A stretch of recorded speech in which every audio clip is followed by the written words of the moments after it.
C'est bon, tout le monde s'est inscrit. La liste des orateurs est close.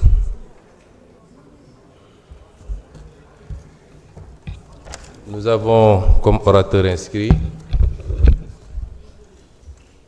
les honorables députés Guy Marius Sagna, Alioune Dièye, Malick Ndiaye, Abdou Mbow, Diogomaye Diaw, Omar Diop, Saliou Ndione, Fama Ba, Ousmane Diouf, Abdoul Khadr Sonko, Abdourahmane Diouf, Abdoulaye Tall, Alioune Sène, Gracé Faye, Fatou Diop Cissé,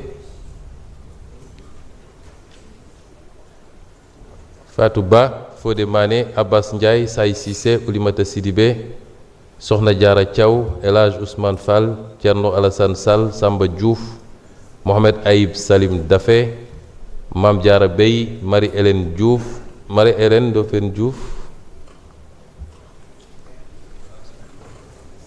Ismaïla Diallo, Roxi Ndiaye, Salimata Dieng, Mohamed Sall, Maïmouna Dieng, El Hadj Gueye, Ansoumana Sarr, Omar Sy, Ndak Thiam, Koumba Ndiaye,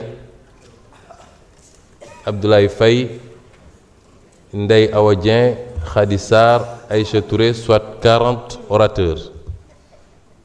40 orateurs.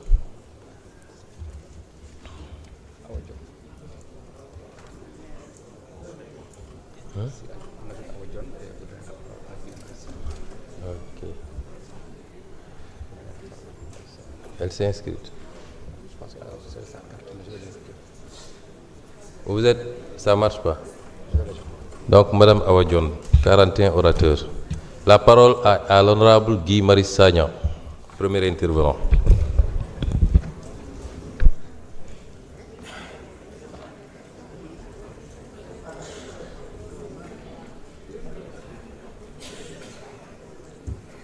Merci beaucoup, Monsieur le Président. Messieurs les ministres, nuyu naa leen samay mbokk député askanu Sénégal. Monsieur le ministre, au vu de la réponse que vous m'avez servie en commission et qui vient d'être présentée ici lors de la lecture du rapport, vous n'aviez pas très bien saisi en fait ma préoccupation. Je disais tout simplement que ce projet de loi numéro 25/2026 a été pour l'essentiel élaboré par, vous l'avez dit, la Direction générale du chiffre et de la sécurité des systèmes d'information, composé des agents du chiffre. Je disais qu'en 2014, il y a une loi qui a été votée ici à l'Assemblée nationale pour instituer une indemnité spéciale de discrétion professionnelle permanente et définitive en 2014. Les agents du chiffre disent que cette loi prévoyait, bien sûr, un décret pour la fixation de cette indemnité. Depuis 2014, ces agents du chiffre n'ont pas vu cette indemnité dans leur bulletin de salaire et bien sûr ne l'ont pas vu dans leur poche. Où est ce décret? Ils disent qu'il y a des rumeurs qu'en 2017, il y a eu un décret qui aurait été pris mais qui n'a pas été publié. Est-ce que c'est vrai? Oui, ça ne relève pas de votre département, mais vous savez que le secrétaire général du gouvernement ne vient jamais ici. Et comme on parle d'une loi qui a été pour l'essentiel rédigée par eux, c'est important de penser à ces travailleurs, à la cheville ouvrière de cette loi et de beaucoup d'autres activités. Donc, j'aimerais que vous en parliez au gouvernement, que vous en parliez au président de la République, M. Bassirou Diomaye Diakhar Faye, et que vous lui disiez qu'un décret ne sert pas seulement à organiser la transhumance, mais un décret sert surtout et d'abord à prendre en charge les préoccupations des Sénégalais. Et j'aimerais, si depuis 2014, aucun décret n'a été pris pour faire de cette indemnité une réalité, que M. Diomaye Faye, au lieu de prendre un décret pour menacer les gens de rester, de venir dans son parti ou pas, qu'il prenne en charge ce genre de préoccupations-là. Monsieur le ministre, Sénégalais yi nee nañ sonn nañu ci dalal toon bëgguñu dalal toon da ngay jël sa téléphone teg sa nopp mu ne teint jël nga dalal toon. C'est du harcèlement, c'est du vol. Et on joue sur l'analphabétisme d'une partie de notre population pour di leen di harceler ci dalal toon. Orange na bàyyi dalal toon na def benn point foo xam ne boo bëggee dalal toon da nga fay bës mais na bàyyi di harceler sénégalais yi sénégalais yi nee nañ dañoo sonn ci dalal toon bi ñuy dugg te bëgguñu ko.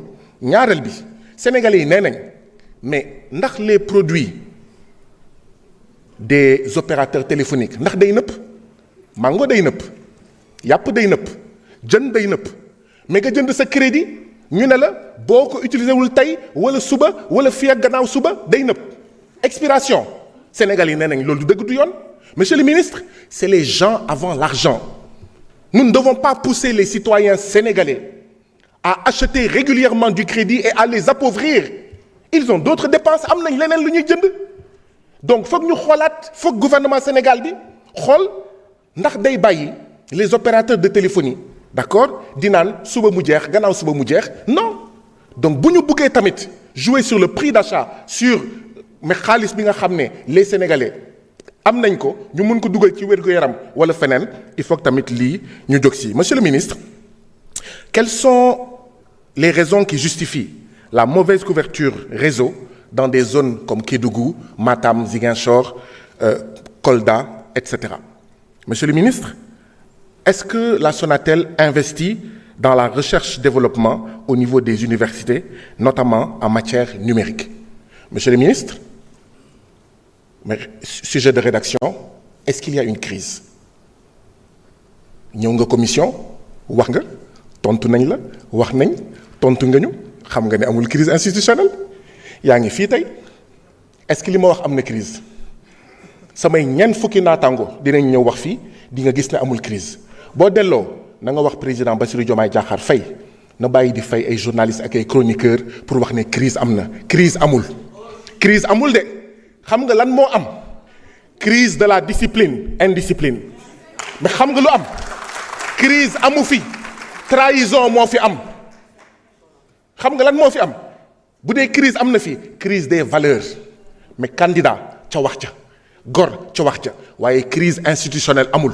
nañu bàyyi di fay ay nit di wax crise am na fi pour dal ci kaw Ousmane Sonko dal ci kaw assemblée bi crise amul wax ko président Bassirou Diomaye Diakhar Faye na bàyyi di fay chroniqueur ak ay journaliste pour mousser une crise qui n'existe que dans sa tête te régler la crise des valeurs la crise de l'assainissement.